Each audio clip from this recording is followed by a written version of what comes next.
सच्चाई कहीं सामने ना आ जाए, दुनिया को ये ना पता चल जाए कि मोदी सरकार जनता के लिए नहीं बल्कि अडानी के लिए काम कर रही है। शहर खूबसूरत वादियां, पर्यावरण, चारागाह की जमीनें, सब कुछ धीरे धीरे कॉर्पोरेट्स को सौंपी जा रही है।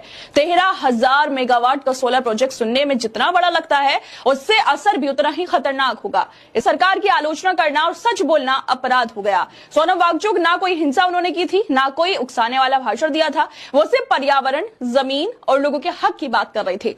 लेकिन जब सत्ता किसी एक उद्योगपति के इशारे पर चलने लगे तो फिर सच बोलना सबसे बड़ा खतरा बन जाता है। यही वजह है कि सरकार सच्चाई को दबाने के लिए हर वो आवाज बंद करना चाहती है जो आम लोगों के पक्ष में खड़ी हो। और यही वजह है कि सोनम वांगचुक को जेल में डाल दिया गया जा सके।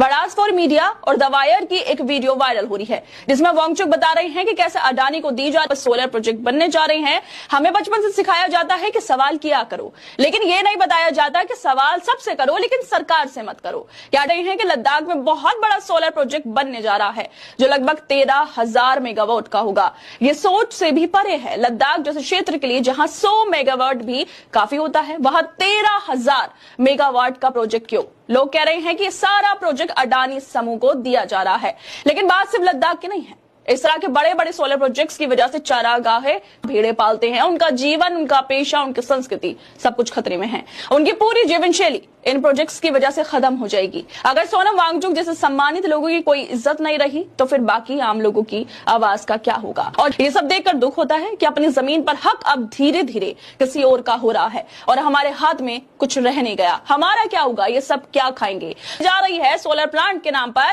या किसी और नाम पर, वो बंद होना चाहिए। बहुत ही नाजुक पर्यावरण के साथ खेल किया जा रहा है जो हमारे लिए और आने वाली पीढ़ियों के लिए बहुत भयानक साबित होने वाला है। कॉर्पोरेट को बिना सोचे समझे जमीनें दी जा रही हैं, यहाँ के पर्यावरण को खत्म करने वाले उद्योग लगाए जा रहे हैं। वो आगे कहते हैं कि भले ही इसके भयानक दुष्परिणाम आज ना दिखें, लेकिन 30-40 सालों के भीतर सब कुछ तबाह हो जाएगा। इसे बचाना जरूरी है, ना सिर्फ लद्दाख के लिए बल्कि पूरे देश के लिए। कि सरकार अब उन लोगों से डरने लगी है जो सच बोलते हैं। ये डर इस बात का है कि कहीं देश को, दुनिया को ये पता ना चल जाए कि मोदी सरकार अब सिर्फ लोगों की नहीं बल्कि अडानी जैसे कॉर्पोरेट की सरकार बन चुकी है।